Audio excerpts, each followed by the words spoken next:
Time news समूह की ओर से आप सभी दर्शकों को नवरात्रि की हार्दिक शुभकामनाएं। नमस्कार, आप देख रहे हैं टाइम्स न्यूज और मैं हूं आपके साथ छवि। आइए नजर डालते हैं कुछ खास खबरों पर। पीएफआई पर कार्रवाई के बाद इंदौर पुलिस के इंटेलिजेंस विंग के प्रमुख रजत सकलेचा ने पीएफआई के कार्यकर्ताओं के खिलाफ लगातार कार्रवाई जारी रहने के संकेत दिए। 75 से अधिक कार्यकर्ताओं को चिन्हित किया जाएगा। बैन लगने के बाद इन कार्यकर्ताओं की भूमिका का जांच के लिए इन कार्यकर्ताओं को चिन्हित किया गया। जकात के नाम पर चंदा लिया जाता था। खरगोन, दंगियों और CANRC सहित अन्य जगहों पर पीएफआई के कार्यकर्ताओं की भूमिका आई थी सामने। एनआईए के द्वारा जिस तरह से पिछले दिनों कार्रवाई की थी, उसको देखते हुए पीएफआई से जुड़े हुए लोग अलग अलग क्षेत्रों में जाकर गिरफ्तारी के विरोध में भड़काने का काम कर रहे थे। उसी को देखते हुए अब्दुल सईद, दानिश, यूसुफ और मौलाना नामक कार्यकर्ताओं की इंदौर पुलिस ने धारा 151 के तहत कार्रवाई की गई थी। पकड़े गए आरोपियों के केरल कनेक्शन को भी खंगालने में पुलिस जुटी हुई है। जैसा कि सबको विदित है, 22 तारीख को एनआईए के द्वारा कार्रवाई की गई थी, जिसमें कि जो स्टेट फंक्शनरी हैं पीएफआई के, उनके विरुद्ध उनके द्वारा कानूनी कार्रवाई की गई है।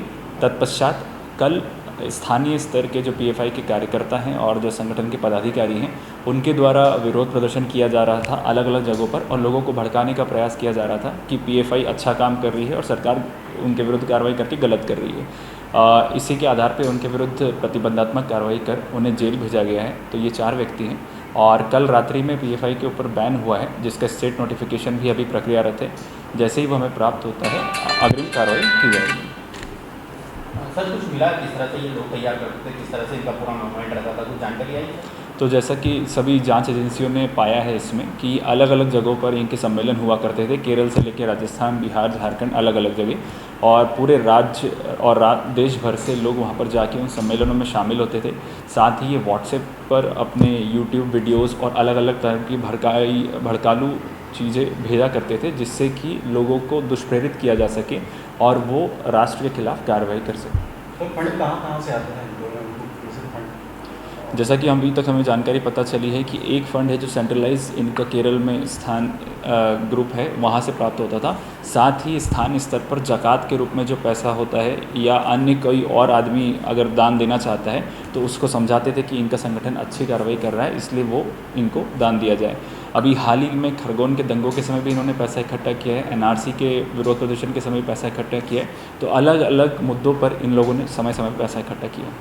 सर, इसके अलावा जिस तरह से लगातार कार्रवाई की जा रही है, तो एक जो पीएफआई का जो बता रहे हैं कि युवाओं को जोड़ने के लिए जिम और अखाड़े से ट्रेनिंग दी जा रही थी, उसके बाद एक कोई बड़ा कार्यक्रम करने वाले थे, इसी कुछ बात में।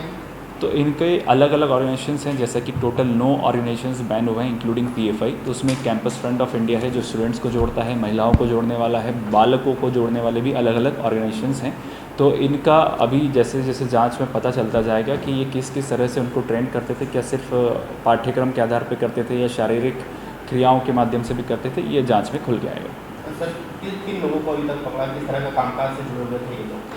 तो इसमें एक अब्दुल सईद टेलर हैं जिनके खिलाफ कल 151 की कार्रवाई की गई है। उनकी दर्जी की दुकान है, कोई टाइल्स का बिज़नेस करता है, कोई CNC का बिज़नेस करता है। तो अलग अलग बिज़नेस करने वाले लोग हैं जो पीएफआई से जुड़े हुए थे, जिनको गिरफ्तार कल किया गया है और पूर्व में भी किया गया। सर, कितने लोग हैं अभी क्योंकि इंदौर में काफ़ी खजराना, आज़ाद नगर, चंद्र नगर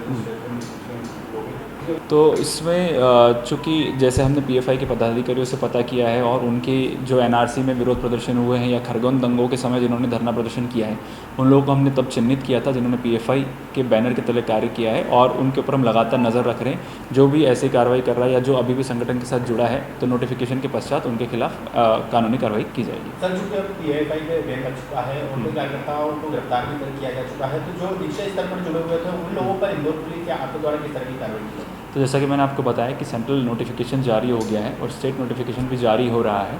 तत्पश्चात जैसा जैसा हम चिन्हित करते हैं, जैसा पाएंगे कि कौन कितने लेवल तक एक्टिव है या आज भी मेंबर है, उसको अकॉर्डिंगली जैसे सिमी के बैन के समय कार्रवाई हुई थी, वैसे की वैसी पीएफआई के बैन के समय भी उन संबंधित कार्यकर्ताओं के खिलाफ कार्रवाई होगी। सर, मोटा एक आंकड़ा सामने आया कि इतने लोगों को चिन्हित किया हुआ है, इन लोगों पर कार्रवाई हो सकती है। तो समय समय पे कभी 20 लोग, कभी 25 लोग, एनआरसी के समय अधिक लोग, तो हमें 70-75 लोग ऐसे हैं जो एक्टिवली इस पार्टी के लिए काम करते थे, तो उन लोगों को हमने चिन्हित कर रखा है। टाइम न्यूज देखिए अब आपके मोबाइल और स्मार्ट टीवी पर लाइव प्ले स्टोर से डाउनलोड करें टाइम स्मार्ट टीवी ऐप।